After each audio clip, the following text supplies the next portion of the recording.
আমরা এখন ফাইনালি পৌঁছে গেছি বহু প্রতীক্ষিত সেই খিরাইয়ে। 108 কিলোমিটার, সকাল 4:30 উঠে 108 কিলোমিটার জার্নি কমপ্লিট করে। আর এই যে দেখতে পাচ্ছ সেই তোমার কাঁসাই বা কংসাবতী নদী। আর কংসাবতী নদীর তীরে গড়ে উঠেছে এক টুকরো ফ্লাওয়ার অফ ভ্যালি নামে বিখ্যাত, সেটা হচ্ছে তোমাদের খিরাই। এদিকে ছোট ভাইটা দেখো, ভাই এটা কি ফুল? চন্দ্রমল্লিকা। সব চন্দ্রমল্লিকা? আচ্ছা আচ্ছা, আর চন্দ্রমল্লিকা, এদিকে আছে গোলাপ। তো চলো বন্ধুরা, সবাই বলে যে খিরাই নাকি শুধু একমাত্র গাঁদার বাগান, কিন্তু শুধু গাঁদা নয়, এখানে দেখা যাচ্ছে যে তোমার বাদিকে আছে হচ্ছে অ্যাস্টার, বিভিন্ন রকম কালার। দেখো, কিছু ভেলভেট কালার আছে, কিছু পিঙ্ক আছে, কিছু হোয়াইট আছে। আর এদিকে সামনে দেখতে পাচ্ছ সর্ষে ক্ষেত। তো বন্ধুরা, এই সাইডে ভিউটা দেখো একবার। আর এই যে দাঁড়িয়ে আছে সেই মহামূল্যবান ব্যক্তি রবিন। সারনেমটা বললাম না, সারনেমটা কোনো একদিন বলবো তোমাদের। তো চলো বন্ধুরা, খিরাইয়ের ভেতর যাওয়া যাক। তো বন্ধুরা, তোমরা যাই করো না কেন, এখানে আসলে একটু সত্যি কথা বলতে, এই যে মানে আল বলে, হ্যাঁ এটাকে আলই বলে যত সম্ভব, এগুলোকে একটু দেখে শুনে চলো। তার কারণ হচ্ছে আমার মতো হোঁচটকে বারবার পড়েও যেতে পারো। এইদিকে দেখতে পাচ্ছ কাকিমা দোকান রেডি করছে। তো কাকিমা কি সব ফুল রাখো? হ্যাঁ, সব ফুলই রাখো। আর দেখো, ফুলের বাগানের মধ্যে এটা হচ্ছে খাওয়ার ফুল, ফুলকপি, আর মাঝে ব্রোকলিও রয়েছে। বাগানের মাঝখানে দেখতে পাচ্ছ, ফুল বাগানের মাঝখানে দেখতে পাচ্ছ একটা রেস্টুরেন্ট গড়ে উঠেছে। আর এদিকে দেখতে পাচ্ছ কাঁসাই নদী বা কংসাবতী নদী। কংসাবতী নদী থেকে জল তুলে যত সম্ভব ওই সাইডে আছে গোলাপ বাগান বা অন্যান্য বাগান, সেসব বাগানে জল তুলে দিচ্ছে। আর এই যে ফুলটা দেখতে পাচ্ছ, এটা হচ্ছে মোরগ ফুল। এখানে আমাদের ওখানেও প্রচুর পরিমাণে দেখা যায়। তো বন্ধুরা, খিরাই ফ্লাওয়ার গার্ডেন ঘুরে নিয়ে চলে এলাম। এখানে একটা ছোট মেলা টাইপের, মানে প্রচুর দোকান বসেছে, মেলা কিনা জানি না। এখানে অসংখ্য মানুষ ফুল বিক্রি করছে। তো চলো বন্ধুরা, তোমাদের দেখাই।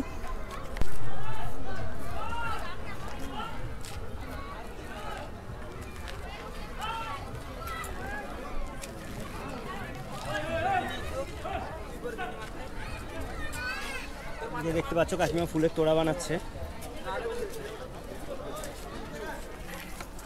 How is this possible? Everyone is taking almost 5 to 6 minutes and you are talking. আচ্ছা, এগুলো কি? ব্যান্ড।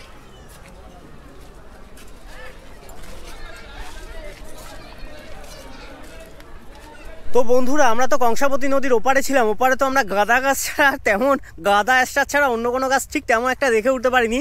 কিন্তু তোমরা এই সাইডটা দেখো, এই সাইডের ভিউটা দেখো, জাস্ট মানে দুধারে শুধু ইয়েলো আর হোয়াইট চন্দ্রমল্লিকা গাছে ভর্তি। এগুলো ফুটে গেছে অবশ্যই, এগুলো হারভেস্টিংয়ের টাইম চলে এসছে।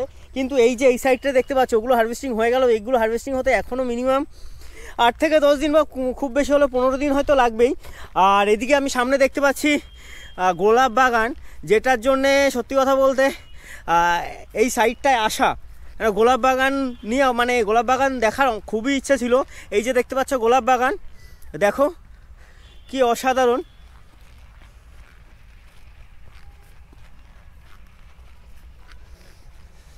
আর এই দেখতে পাচ্ছ বন্ধুরা, গোলাপ বাগানের মাঝে 2-1টা বাঁধাকপি হয়ে আছে।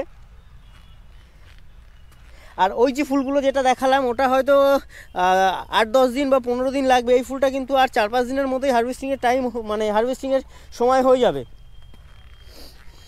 আর এই যে ঠিক গোলাপ বাগানের মাঝে কিছু রয়েছে হচ্ছে আলু গাছ। তো চলো বন্ধুরা, সামনে কাকা কাকিমা ফুল তুলছে অথবা বাগানে কাজ করছে, ওদিকটায় যাওয়া যাক।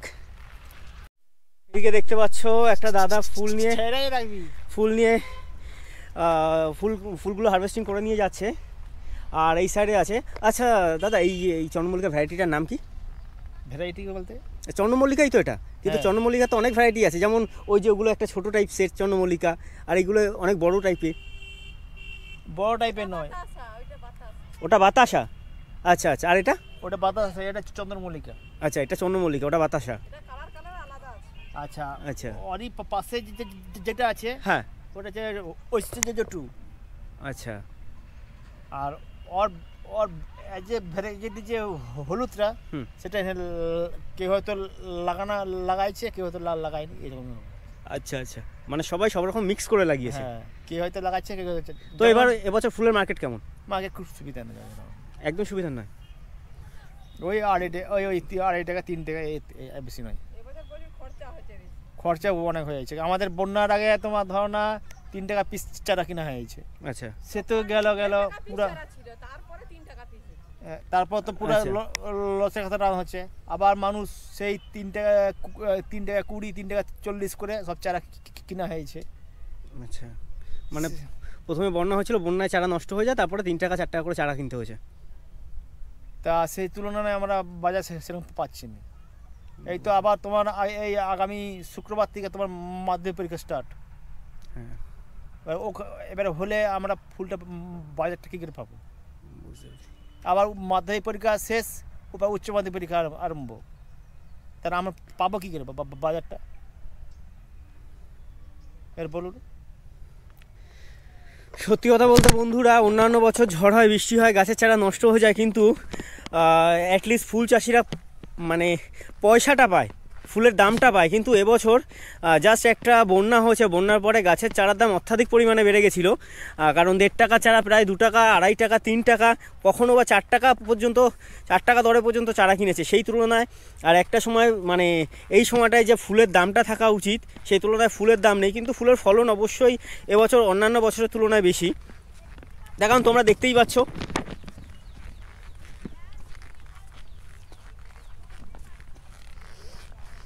দাদু, তোমারও কি ফুলের বাগান আছে? হ্যাঁ, ফুলের বাগান আছে না? তুমি কি ফুল চাষ করো? চন্দ্রমল্লিকা?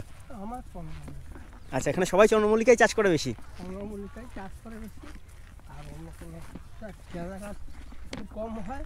আগে কর্নফ্লাওয়ার ছিল। আচ্ছা, কর্নফ্লাওয়ার, গেরিওলাস, লাসপার, জিপসি এসব ছিল। আচ্ছা এখন সেসব দাম আর এখন মার্কেটে চলে না। আচ্ছা আচ্ছা, মানে দামও অনেকটা বেড়ে গেছে, ওর জন্য আর কেউ নিতে চায় না। এখন আর দাম নেই। আমি চারা কিনেছি 3 টাকা পর্যন্ত, আচ্ছা, কিন্তু বিক্রি বলে 2 টাকা দিবি, 2.5 টাকা দিবি, তার কী করে দেওয়া যায় বলুন তো? কত লস করবে? একটা চারার পিছনে 5 টাকা খরচা আছে, 5 টাকা 3 টাকা প্লাস কত হলো? 8 টাকা। 8 টাকা। তাহলে একটা ফুলের দাম কত হয়? আমি গাছে ধরছি 3টা ফুল হবে, 4টা ফুল হবে, 3টা ফুলের দাম 3 থেকে 9 টাকা। তাহলে আমাদের সেই পয়সাটা সরকার দেও বা পাইকাররা দেও, তাও দিবে না। তাহলে নাই হয়, নাই হবে। মানে এবছর ফুলের ফলনটা হচ্ছে, কিন্তু দামটা একদম নেই। দামটা নেই। কি দেখো, একটা ফুল 5 টাকা করে হওয়া উচিত ছিল, 5 টাকা 6 টাকা। আচ্ছা, এইখানে এটা কি গাছ লাগানো হয়েছে দাদু? এই যে এটা কি ফুল গাছ? এটা কর্নফ্লাওয়ার। কর্নফ্লাওয়ার না? তো বন্ধুরা দেখতে পাচ্ছ, এখানে লাগানো হয়েছে কর্নফ্লাওয়ারের চারা।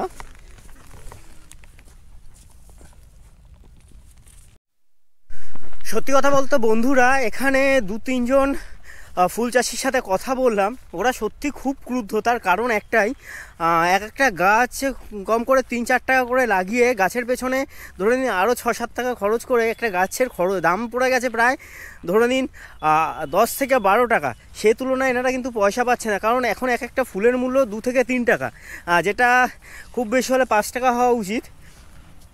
তো এটা নিয়ে একটু মানে এনারা একটু ক্রুদ্ধ। এদিকে বন্ধুরা দেখতে পাচ্ছ, অলরেডি চন্দ্রমল্লিকার হারভেস্টিং হচ্ছে।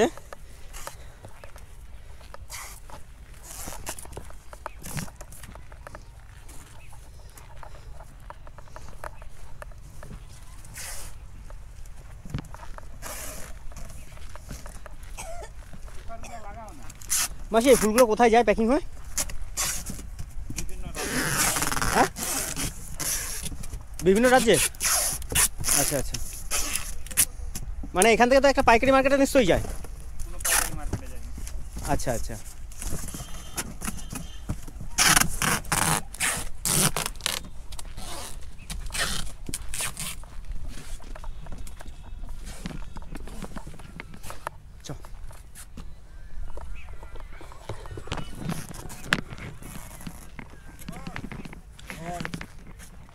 তো বন্ধুরা ওই দাদার সাথে কথা বললাম, দাদার সাথে কথা বলে জানতে পারলাম যে ওই যে ফুলগুলো হারভেস্টিং হচ্ছে, এই ফুলগুলো ম্যাক্সিমাম এখান থেকে বিভিন্ন রাজ্যে ডেলিভারি করা হয়। বোন কোথা থেকে এসছো তোমরা? হলদিয়া থেকে? আচ্ছা আচ্ছা, ওই সাইডের থেকে এই সাইডটাই বেটার মনে হয় না? একটু ফুলের সময় এই সাইডে দেখা যায়। আচ্ছা আচ্ছা, এই যে দেখতে পেলে এই বোনগুলো কাকুটা এসছে হলদিয়া থেকে। তো হলদিয়ার ডিস্টেন্স যা আমাদের বাড়ি থেকে প্রায় একই ডিস্টেন্স, প্রায় 108-10 কিলোমিটারই হলদিয়া এখান থেকে। আর আমাদের মানে বারাসাত থেকেও এখানে ডিস্টেন্স প্রায় সেমই ডিস্টেন্স।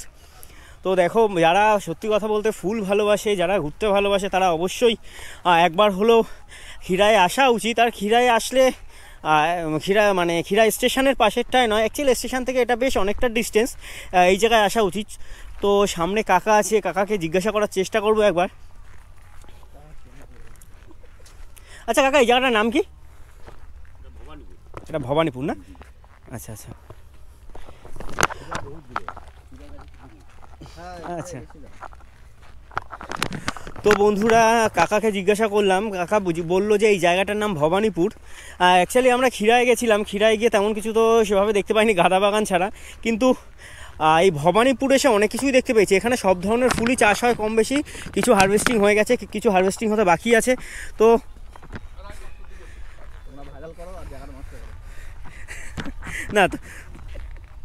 না বন্ধুরা, কোনো ভাইরাল করে জায়গাটা নষ্ট করার কোনো ব্যাপার নয়। অ্যাকচুয়ালি কথাটা হচ্ছে, তোমরা ঘুরতে আসবে অবশ্যই ঠিক আছে, কিন্তু একটা জিনিস যেটা ক্ষীরায় হয়েছে, ক্ষীরায় প্রচুর পরিমাণে ফুল নষ্ট হয়, ফুল গাছ ভেঙে দেওয়া হয়, এই জিনিসটা দয়া করে করো না। কারণ এই একটা গাছ একটা চাষি তৈরি করতে বহুদিন সময় লাগে। তার পরের কথা হচ্ছে প্রচুর ইনভেস্ট করতে হয়। ইনভেস্ট করার পরে যদি সেই জিনিসটা তার নষ্ট হয়ে যায়, অবশ্যই সে তো রেগে যাবেই। তো বন্ধুরা, ক্ষীরাই ঘুরলাম, ভবানীপুর ঘুরলাম, অবশেষে ক্ষীরাইকে তো টাটা বলে অলরেডি অনেক আগেই চলে এসেছি, এবার ভবানীপুরকে টাটা বলার পালা। তো ভবানীপুরকে টাটা বলে আবার বাড়ির পথে এগিয়ে যাচ্ছি আমরা। সত্যি কথা বলতে ক্ষীরাই থেকে তো বেসিক্যালি, আর বন্ধুরা একটা জিনিস তোমরা খেয়াল রেখো, পায়ের দিকে অ্যাটলিস্ট খেয়াল রেখো, কারণ ক্ষীরাই বলো আর ভবানীপুর বলো সব জায়গাতেই সেম, সরু সরু আলের রাস্তাগুলোকে অ্যাটলিস্ট একটু দেখে চলো। তো বন্ধুরা, ক্ষীরাই ঘোরা হলো, ভবানীপুর ঘোরা হলো, এবার দুটোকেই টাটা বলে আমরা রওনা হব বাড়ির পথে। আবারও সেই 108 থেকে 9 কিলোমিটারের জার্নি। তো চলো বন্ধুরা, আজকের ভিডিও এখানে শেষ করছি। আর শেষ করার আগে আমি লোকালের কিছু দাদা বা ভাইকে খুঁজে অবশ্যই তোমাদের লোকেশানটার আপডেট দেওয়ার চেষ্টা করব। তো বন্ধুরা, ফাইনালি পেছনে দাদাদের কাছ থেকে জিজ্ঞাসা করলাম এই ভবানীপুরে কিভাবে আসা যায়। অ্যাকচুয়ালি ভবানীপুরে আসতে গেলে তোমার পাঁশকুড়া স্টেশনে নামতে হবে। তুমি হাওড়া মেদিনীপুরগামী যে কোনো ট্রেন ধরে নেমে পড়বেন পাঁশকুড়া স্টেশন থেকে টোটো অটো পেয়ে যাবে তুমি ভবানীপুরের উদ্দেশ্যে। তো পাঁশকুড়া স্টেশন থেকে ভবানীপুরের উদ্দেশ্যে টোটো অটো উঠে পড়ে তোমরা চলে আসবে ভবানীপুর। তবে একটা কথা তোমাদের বলে রাখি, যে তোমরা ভবানীপুর আসো, ভবানীপুরের সৌন্দর্য দেখো, ফুলের সৌন্দর্য দেখো, কিন্তু একটা জিনিস, যে কখনোই ফুল ছিঁড়বে না বা গাছ নষ্ট করবে না। তার কারণ চাষিদের একটা গাছ তৈরি করতে অনেক সময় লাগে। চলো, সামনে দেখতে পাচ্ছি একটা কাকিমা কিছু ফুলের তোড়া বিক্রি করছে, তো চলো একটু ঘুরে আসা যাক। আচ্ছা আচ্ছা। তো পাশ থেকে দাদা বললো এই বছর নাকি রেডি হয়ে যাওয়া গাছ যখন রেডি হয়ে গেছে, সে সময় নাকি বন্যা হয়েছিল, বন্যা এসে প্রচুর গাছ নষ্ট হয়ে যায়, যার ফলে গাছের দাম বেড়ে যায়। তোমাদের তো অলরেডি এর আগে বলেছি। আর এই যে সেই ভাই, যে ভাই আমাকে পথ দেখিয়েছিল, অ্যাকচুয়ালি আমি রাস্তা বুঝতে পারছিলাম না। আর এই যে কাকিমা, আচ্ছা আচ্ছা, ফুলের তোড়া দেওয়ার মতো মানুষ নেই তো, কাকে দেবো? তো কাকিমা বলছে ফুলের তোড়া নিয়ে যেতে, কিন্তু ফুলের তোড়া এখান থেকে আমার বাড়ি নিয়ে যেতে 108 থেকে 9 কিলোমিটার রাস্তা, ফুল শুকিয়ে যাবে প্রায়। ওগুলো তো বোম্বে দিল্লি তো ওগুলো মেডিসিনে প্যাকিং হয়ে যায়।